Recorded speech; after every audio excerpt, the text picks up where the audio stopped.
பாருங்கள் மக்களே, இப்போ ஜனவரி மாதம் பிறந்துருச்சு. ஜனவரி மாதத்தோட ஏலக்காய் சீசன் முடிஞ்சிருதுங்க. சீசன் முடிஞ்சது. இப்போ வந்து சரம் வந்திருக்குங்க.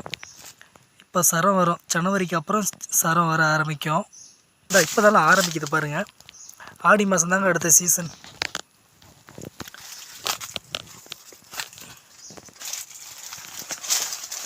பாருங்கள், இதெல்லாம் புதுசாக வந்தது. இப்போ புதுசாக கொஞ்ச நாளைக்கு முன்னாடி வந்தது இருக்குது. இதெல்லாம் எடுக்க மாட்டாங்க காயெல்லாம்.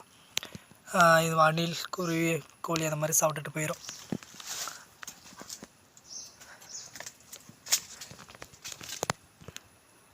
கவத்து இப்போ தாங்க எடுத்து வச்சுருக்கோம். ஒரு மாதத்துக்கு எடுக்கலைன்னாவே கொஞ்சம் ரொம்ப கொடூரமாக போயிடுதுங்க. அந்தளவுக்கு போக விடக்கூடாது. எப்போவுமே ஏலக்கட்டை பொறுத்த அளவுக்கு இந்த மாதிரி மெயின்டைன் பண்ணிகிட்டே இருக்கணுங்க. பாருங்கள், ஏலச்செடியெல்லாம் கவத்தில் எடுத்தாச்சு. செடி அடியிலெல்லாம் போடக்கூடாதுங்க. வேலை செய்கிறதுக்கு ரிஸ்க்கு. நாளைக்கு பழம் எடுக்க முடியாது. அதனால் இந்த மாதிரி 4 செடிக்கு சென்டரில் இந்த மாதிரி போட்டுருணுங்க.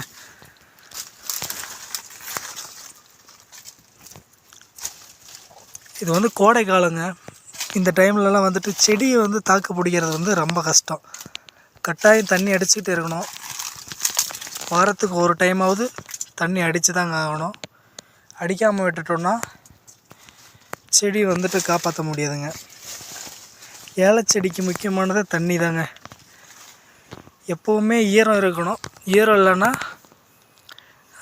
இப்போ பாருங்கள், மண்ணெல்லாம் பாருங்கள் காஞ்சிருச்சு. இந்த மாதிரிலாம் இருக்கவே கூடாதுங்க. எப்போவுமே ஈரப்பதம் இருந்துக்கிட்டே இருக்கணும்.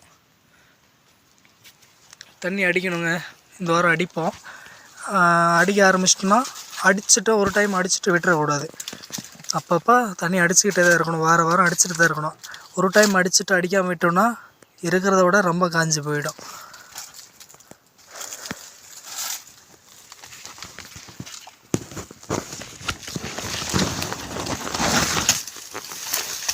இந்த புழு தாங்க நைஸாக புழு ஓட்டை போட்டுரும். பூச்சி சாப்பிட ஆரம்பிக்கும். அதுவும் இல்லாமல் அடியில் பூ வரும்போது பார்த்திங்கன்னா அந்த பூவை வந்துட்டு நத்தையில் இருக்குங்க. அந்த நத்தை வந்து சாப்பிட்ரும். அதை சாப்பிடாம இருக்கிறதுக்காண்டி மருந்து அடிக்கணும். நத்தை பாருங்கள், இந்த சரெல்லாம் வந்து அப்படியே நிற்கிதுங்க. தண்ணி இல்லாதனால அப்படியே வந்து நிற்கிது. ஈரப்பதம் இல்லைங்களா செடிக்கு, அதனால் வந்து நிற்கிது. இதே இவ்வளோ நாளைக்கு மழை வந்துருந்துச்சுன்னா இந்த சரெல்லாம் கொஞ்சம் நீண்டு வந்திருக்கும்.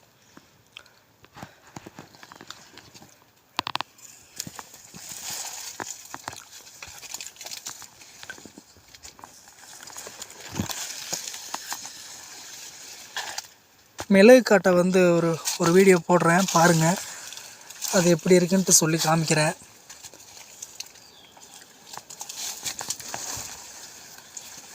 மிளகு கொடிக்கு வந்து பராமரிப்பு தேவையில்லைங்க. ஆனால் இது வந்துட்டு ரொம்ப கொஞ்சம் டேஞ்சருங்க. பாருங்கள்,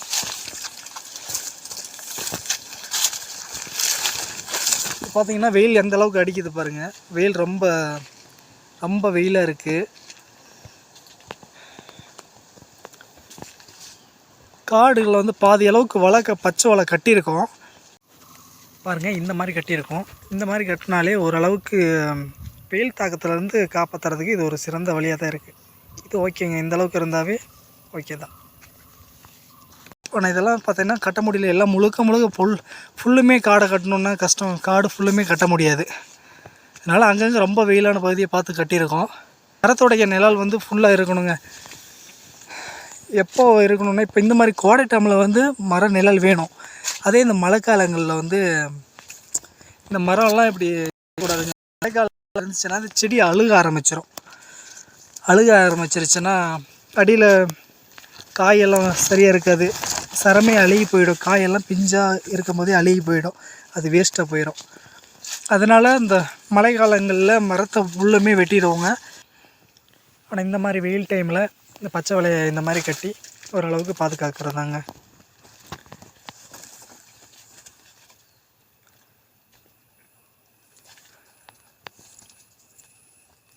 இலச்செடி வைக்கலாங்க. வச்சா மெயின் வந்து தண்ணி தாங்க. மெயின் தண்ணி, மருந்து பின்னாடி பிரச்சனையாக இருந்தாலும் இதை காப்பாற்றுறதுக்கு மெயின் மழை வரும். நம்ம ஊரில் பார்த்திங்கன்னா மேக்ஸிமம் மழை கிடையாது.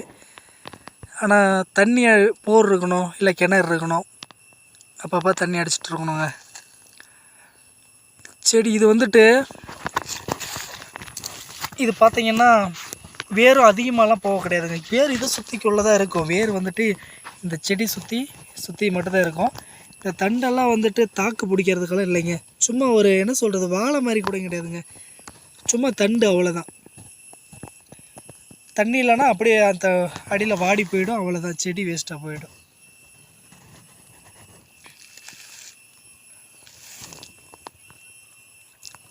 ஏலை செடி யாரெல்லாம் பார்த்துருக்கீங்க, எப்படியெல்லாம் பராமரிக்கிறீங்கன்னு பார்த்துட்டு சொல்லுங்கள்.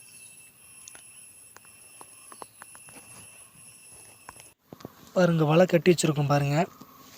இந்த மாதிரி கட்டினதாங்க ஓரளவுக்காவது செடியை காப்பாற்றுறதுக்கான ஒரு வழியாக இருக்குது. இல்லைன்னா கஷ்டங்க.